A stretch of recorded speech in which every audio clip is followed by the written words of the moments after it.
ഓം ശാന്തി. ഇന്ന് ധനികനും ദരിദ്രനും തമ്മിലുള്ളതായിട്ടുള്ള വ്യത്യാസം എങ്ങനെ ഉണ്ടാകുന്നു അതിനെക്കുറിച്ചാണ് നമ്മൾ ചിന്തിക്കുന്നത്. റിച്ച് ഡാഡ് പുവർ ഡാഡ് എന്ന ഒരു ബുക്കിൻ്റെ ബേസിലാണെന്ന് ഞാൻ നിങ്ങളോട് സംസാരിക്കുന്നത്. ഏറ്റവും കൂടുതൽ മൾട്ടി ലെവൽ മാർക്കറ്റിന് ഉപയോഗിക്കുന്ന ഒരു ബുക്കാണ്. എനിക്ക് പക്ഷേ അത് വായിച്ച സമയത്ത് മനുഷ്യൻ്റെ മനസ്സിൻ്റെ ആധാരത്തിലാണ് എല്ലാം എന്ന് കണ്ടപ്പോൾ ഇത് വെറും ഒരു ബിസിനസ് ബുക്കല്ല, yes it also a spiritual book എന്ന് എനിക്ക് ഫീൽ ചെയ്തു പോയി. എനിക്കിഷ്ടപ്പെട്ടു, ഞാൻ വായിച്ചു. അതുകൊണ്ട് അതിലെ കുറച്ച് പോയിൻറ്റ്സ് നിങ്ങളുമായി ഞാൻ ഷെയർ ചെയ്യാനായിട്ട് ആഗ്രഹിക്കുകയാണ്. രണ്ട് വ്യക്തികളുടെ കഥയിൽ നിന്നാണ് ഞാൻ ഈ കാര്യം നിങ്ങളുടെ അടുത്ത് പറഞ്ഞു തരാൻ ആഗ്രഹിക്കുന്നത്. ഒന്നാമത്തെ ആൾ സുനിൽ, രണ്ടാമത്തെ ആൾ രഞ്ജിത്ത്. സുനിൽ അച്ഛൻ്റെ ഇഷ്ടം പോലതായിട്ടുള്ള ധനവും സമ്പത്തും കൊണ്ട് ഉള്ളതായിട്ട് വളർന്ന വീട്ടിലാണ് ജനിച്ചു വളർന്നത്. അച്ഛൻ നല്ലൊരു ബംഗ്ലാ ഉണ്ടാക്കിയിട്ടുണ്ട്, അച്ഛൻ്റെ ഒരു ബിസിനസ് ഉണ്ട്, അത് മാനേജ് ചെയ്തുകൊണ്ട് അവൻ സ്വസ്ഥമായിട്ട് ജീവിക്കുന്നുണ്ടായി. അതേസമയം രഞ്ജിത്ത് പാവപ്പെട്ട വീട്ടിലൊരാളായിരുന്നു.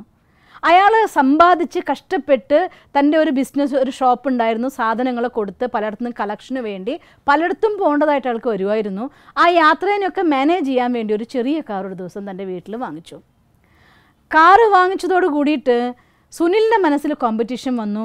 എന്നേക്കാൾ വലിയവെന്ന് കാണിക്കാൻ വേണ്ടിയിട്ടല്ലേ അവനൊരു കാറ് വാങ്ങിയിട്ടത് എന്നായി ചിന്ത. രഞ്ജിത്തിനെ തോൽപ്പിക്കാൻ വേണ്ടി നല്ലൊരു ഹൈഫൈ ആയിരിക്കുന്ന ഒരു കാറ് സുനിൽ വാങ്ങിയിട്ടു. വാങ്ങാൻ വേണ്ടി നോക്കുമ്പോൾ പൈസ തികയില്ല. അതുകൊണ്ട് തൻ്റെ കയ്യിലുള്ള മുഴുവൻ പൈസ കൊടുത്ത് ബാക്കി EMIയിൽ അദ്ദേഹം കാറ് വാങ്ങി. ബാക്കി എല്ലാ ചിലവുകളും കാര്യങ്ങളും കഴിഞ്ഞ് കിട്ടുന്ന സമ്പാദ്യം ഈ ലോൺ അടയ്ക്കാനും കാറിന് വേണ്ടതായിട്ടുള്ള ലക്ഷറി ടാക്സ് അടയ്ക്കാനും കാര്യങ്ങൾക്കേ തികയുന്നുള്ളൂ. കുറച്ച് കാലം കഴിഞ്ഞപ്പോൾ ഹൈലി ടെൻസ്ഡായിപ്പോയി, പൈസ തികയാതെ വന്നു, പലയിടത്തുനിന്ന് കടം വാങ്ങാൻ തുടങ്ങി. ഇന്നലെ വരെ സ്വസ്ഥമായി പോയിരുന്ന ഒരാൾ ഇന്ന് കടക്കാരനിലേക്ക് പതുക്കെ പതുക്കെ പതുക്കെ നീങ്ങാൻ തുടങ്ങി. എവിടെ നിന്നാണ് സംഭവിച്ചത്?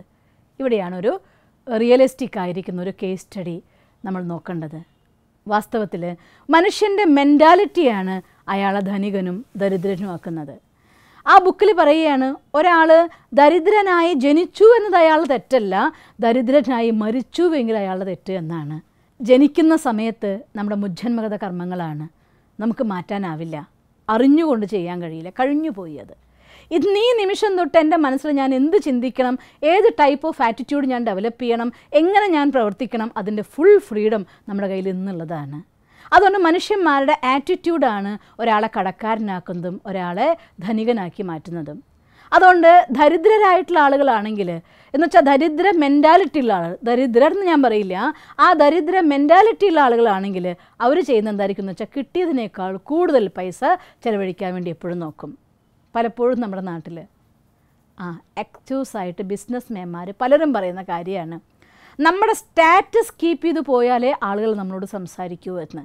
അതുകൊണ്ട് 4000 രൂപയുടെ ഷർട്ട്, 4000 രൂപയുടെ ഷൂസ്, 7000 രൂപയുടെ ജീൻസ്, ഒരു വലിയ ഹൈഫൈ കാറ്, ഇതിലൊക്കെ പോയാലേ ഇതൊക്കെ നടക്കൂ എന്നാണ് അവരുടെ മെൻറ്റാലിറ്റി.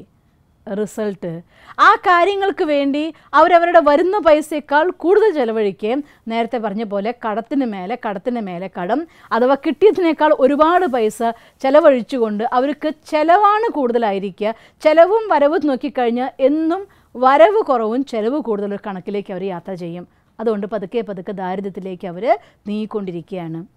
അതേസമയം ഒരു 300 രൂപയുടെ ടീഷർട്ടും 500 രൂപയുടെ ചെരുപ്പും ഒരു 600-700 രൂപയുടെ ജീൻസും ഇട്ടാലും നമുക്ക് ഈ ലോകത്ത് സുന്ദരമായിട്ട് ബിസിനസ് നടത്താം.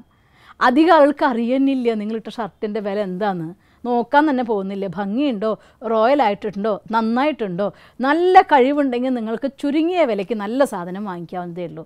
ആ രീതിയിൽ തൻ്റെ ബുദ്ധി ഉപയോഗിച്ചുകൊണ്ട് ചെലവ് കുറവും അത് സമയം സ്വരൂപിക്കുന്ന പൈസേനെ അസറ്റിലേക്ക് മാറ്റുന്ന രീതിയിൽ. അസറ്റ് എന്ന് ഞാൻ ഉദ്ദേശിക്കുന്നത് ഒരു കാര്യം നമുക്ക് നമ്മുടെ വരുമാനത്തിലേക്ക് മാറ്റാം, നമ്മുടെ പൈസ പോക്കറ്റിൽ വർദ്ധിപ്പിക്കുമെങ്കിൽ അതിന് അസറ്റ് എന്നാണ് പറയുക. അതേസമയം ലയബിലിറ്റി എന്ന് വെച്ചാൽ അർത്ഥം നമ്മുടെ പൈസ നഷ്ടപ്പെടുത്തിക്കൊണ്ടിരിക്കുമെങ്കിൽ അതിനെ ലയബിലിറ്റി എന്നാണ് പറയുക. ചിലർക്ക് മാസം സാലറി 10,000 ആയിരിക്കും, അവർ 15,000 രൂപയുടെ ഫോൺ ഉപയോഗിക്കുന്നത് ഞാൻ കണ്ടിട്ടുണ്ട്. ഉള്ളത് ആകെ കൂടി ഒരു 15-20 ആയിരിക്കും ഉണ്ടാവുക സാലറി. അതിൽ 13,000 രൂപ 14,000 രൂപ കാർ ലോൺ, ബാക്കിയുള്ളതുകൊണ്ട് അവർക്ക് 2 അറ്റത്തും മുട്ടിക്കാൻ പറ്റില്ല. ലോണിൻ്റെ കടാവും കഷ്ടാവും. അത് കഴിഞ്ഞ ശേഷം ലോൺ അടയ്ക്കാൻ, ഇൻഷുറൻസ് അടയ്ക്കാൻ വേണ്ടി അവിടെ നിന്ന് പൈസ കടം വാങ്ങിക്കും. ആ കടം വീട്ടാൻ വേണ്ടി പിന്നെ ടെൻഷൻ അടിക്കുമ്പോൾ ആരോഗ്യം മോശമാവും. മനസ്സിൽ ടെൻസ്ഡ് ആവുന്നത് കൊണ്ട് തന്നെ കാര്യങ്ങൾ ക്രിയേറ്റിവിറ്റി ഇല്ലാതെയാവും. പതുക്കെ അവരുടെ സ്ഥാപനം താഴേക്ക് യാത്ര ചെയ്യാൻ തുടങ്ങും. അവരുടെ മൊത്തമുള്ളതായിരിക്കുന്ന അവസ്ഥ താഴേക്ക് വരാൻ തുടങ്ങും. അതുകൊണ്ട് ആറ്റിറ്റ്യൂഡ് ചേഞ്ച് ചെയ്യണം. നമ്മൾ എന്താണോ നമ്മൾ വരുന്ന പൈസ, ആ പൈസയിൽ കുറച്ച് പൈസയെങ്കിലും, നിങ്ങൾക്ക് 100 രൂപയാണ് വരുമാനമെങ്കിൽ 10 രൂപ എടുത്ത് മാറ്റി വെച്ചിട്ട് ബാക്കി 90 രൂപയിൽ നിങ്ങൾ ചിലവഴിക്കാൻ നോക്കിയാലും അത് നടക്കും എന്നുള്ള കാര്യം ഉറപ്പാണ്. ആ 10 രൂപ അവിടെ ഇല്ല എന്ന് വിചാരിച്ച് ക്ലോസ് ചെയ്തേക്കണം. എന്നാൽ നടക്കും. ഉണ്ടെന്ന് മനസ്സിലുണ്ടെങ്കിൽ സമയം വരുമ്പോൾ അത് എടുക്കും. അതുകൊണ്ട് ഇല്ല എന്ന് വിചാരിച്ച് അങ്ങ് മാറ്റി വെച്ച് നോക്ക്. അത് നിങ്ങളുടെ ഒരു അസറ്റാവും. സമയം വരുമ്പോൾ വേറെ എന്തെങ്കിലും രീതിയിൽ നമുക്ക് വരുമാനം ഉണ്ടാക്കുന്ന ഒരു കാര്യത്തിലേക്ക് ഡെപ്പോസിറ്റ് ചെയ്യാൻ പറ്റും. എന്നാൽ നിങ്ങൾക്ക് പതുക്കെ ആ ധനികൻ്റെ അവസ്ഥയിലേക്ക്, ധനിക മെൻറ്റാലിറ്റിയാണ് ഒരാളെ ധനികനാക്കി മാറ്റുന്നത്. ഇത് ഒന്നാമത്തെ കാര്യം. പിന്നെ ഒരു കാര്യം, അധികം TV കണ്ടും റിലാക്സ് ചെയ്തും സമയം ചെലവഴിക്കുന്നവർ ദരിദ്ര മെൻറ്റാലിറ്റിയുള്ളവരാണ്. വിചാരം ഞാൻ TV കണ്ടിരിക്കും, ഞാൻ റിലാക്സ് ചെയ്യുക എന്നാണ്. മനസ്സിലാക്കുന്നില്ല ഒരു മനുഷ്യൻ്റെ ഏറ്റവും വലിയ നിധി അവൻ്റെ സമയവും സങ്കല്പവുമാണ്. സ്വന്തം മനസ്സിലേക്ക് ഈ 3 ഡയമെൻഷനിലായിരിക്കുന്ന വിഷനിലൂടെ അതിൻ്റെ ഓഡിയോ, വീഡിയോ, അതിൻ്റെ ഫീലിങ്സ് എല്ലാതും സഹിതം ഈ ഫീലിങ്സ് ഒക്കെ നമ്മുടെ മനസ്സിലേക്ക് ആക്കുമ്പോൾ ഒരിക്കലും അവസാനിക്കാത്തതായിരിക്കുന്ന സീരിയൽ പരമ്പരകൾ നമ്മുടെ മനസ്സിൻ്റെ ഉള്ളിലേക്ക് ഈർഷ്യയും വൈരാഗ്യവും വെറുപ്പും പിന്നെ പാരപണിയലും ഒക്കെ കുത്തി നിറയ്ക്കുമ്പോൾ നമ്മളറിയാതെ നമ്മുടെ ഉള്ളിൽ നെഗറ്റിവിറ്റിയുടെ ഒരു കൂടാരം ഡെവലപ്പ് ചെയ്യപ്പെടുകയാണ്. റിലാക്സ് ചെയ്യല്ല, സ്വയം അവനവനെ കൊല്ലുകയാണ് ചെയ്യുന്നത്. അതുകൊണ്ട് ഇത്തരം കാര്യങ്ങൾക്ക് വേണ്ടി കുറഞ്ഞ സമയം ഉപയോഗിച്ചുകൊണ്ട് നിങ്ങളുടെ സമയത്തിന് അതേസമയം ക്രിയേറ്റീവ് ആയിക്കൊണ്ട് നമുക്ക് സ്വയം മനസ്സിലാക്കിക്കൊണ്ട് ഉൾക്കൊള്ളാൻ പറ്റുന്ന രീതിയിൽ നല്ല ബുക്കുകൾ വായിക്കാൻ, നല്ല കാര്യങ്ങളെ പഠിക്കാൻ, വേണ്ടതായിട്ടുള്ള രീതിയിൽ സ്വന്തം ആയിട്ടുള്ള എനർജീനെ ഡെവലപ്പ് ചെയ്യാനായിട്ട് റിലാക്സേഷൻ ടൈം ഉപയോഗിക്കുന്നുവെങ്കിൽ നിങ്ങൾ സമയം എന്ന നിധിയെ ഏറ്റവും വലിയ ഡെപ്പോസിറ്റ് ആക്കുകയാണ് ചെയ്യുന്നത്. സ്വന്തം മനസ്സും ബുദ്ധിയും ഭഗവാൻ നമുക്ക് തന്ന ഏറ്റവും വലിയ നിധിയാണ്. ഞാൻ ഈശ്വരി വിശ്വവിദ്യാലയത്തിൻ്റെ ഹെഡായിരുന്ന ബ്രഹ്മബാബയെക്കുറിച്ച് ഓർക്കും. ബ്രഹ്മബാബ ഏറ്റവും വലിയ ആ കാലഘട്ടത്തിലെ നമ്പർ 1 ബിസിനസ്മാൻ ആയിരുന്നു. പക്ഷേ പൈസ ഇറക്കിയിട്ടല്ല, ബുദ്ധി ഉപയോഗിച്ചായിരുന്നു ബാബയുടെ ബിസിനസ്. പൈസ ഇല്ലെങ്കിലും നിങ്ങളുടെ ബുദ്ധി യഥാർത്ഥ വിധം ഉപയോഗിക്കാമെങ്കിൽ, അതിനെ ക്രിയേറ്റീവായിട്ട് നിങ്ങൾക്ക് യൂസ് ചെയ്യാൻ സാധിക്കുമെങ്കിൽ അതാണ് ഏറ്റവും വലിയ ആസറ്റ്. അതിലൂടെ നിങ്ങൾക്ക് എത്ര കോടികൾ വേണമെങ്കിലും സമ്പാദിക്കാം. അതുകൊണ്ട് നിങ്ങളുടെ റിലാക്സേഷൻ ടൈം ഏറ്റവും നല്ല കാര്യങ്ങൾ പഠിക്കാൻ ഉപയോഗിച്ച് ബുദ്ധിനെ ഷാർപ്പൻ ചെയ്യാൻ വേണ്ട ടെക്നിക്സിന് വേണ്ടി ഉപയോഗിക്കുക. പ്രഭാതത്തിലും പ്രദോഷവും രാത്രി സമയങ്ങളൊക്കെ എന്തിനോ വേണ്ടി ചിലവഴിക്കാതെ നമുക്ക് നമ്മളെ ഷാർപ്പൻ ചെയ്യാൻ, ഒരു മഴുകൊണ്ട് മൂർച്ച വെപ്പിച്ച മഴുകൊണ്ടേ വേഗം മുറിക്കാൻ കഴിയൂ. അതുകൊണ്ട് നമ്മുടെ ബുദ്ധിയെ ഷാർപ്പൻ ചെയ്യാൻ വേണ്ടി, പ്ലാനിങ്ങിന് വേണ്ടി, അതിനു വേണ്ടതായിട്ടുള്ള സമയവും നമ്മുടെ സങ്കല്പവും ഉപയോഗിക്കുമെങ്കിൽ നിങ്ങൾ ഈ ലോകത്തെ ഏറ്റവും വലിയ സമ്പന്നനായി തീരും. മാനസികാവസ്ഥ കൊണ്ട് സമ്പന്നനാണെങ്കിൽ അവൻ സമ്പന്നനാണ്.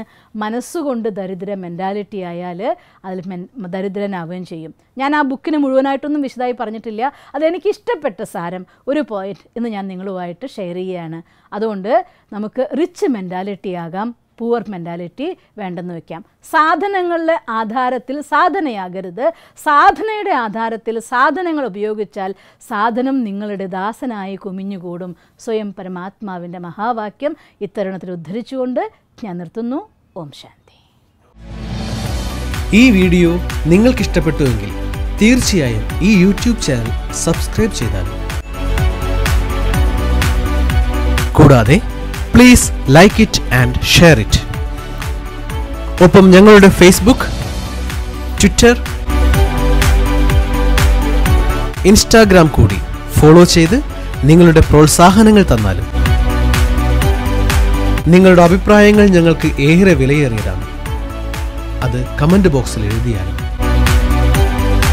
ഞങ്ങളെ സ്നേഹിക്കുന്ന, ഞങ്ങളോടൊപ്പം നിൽക്കുന്ന ഏവർക്കും അകമഴിഞ്ഞ് നന്ദി.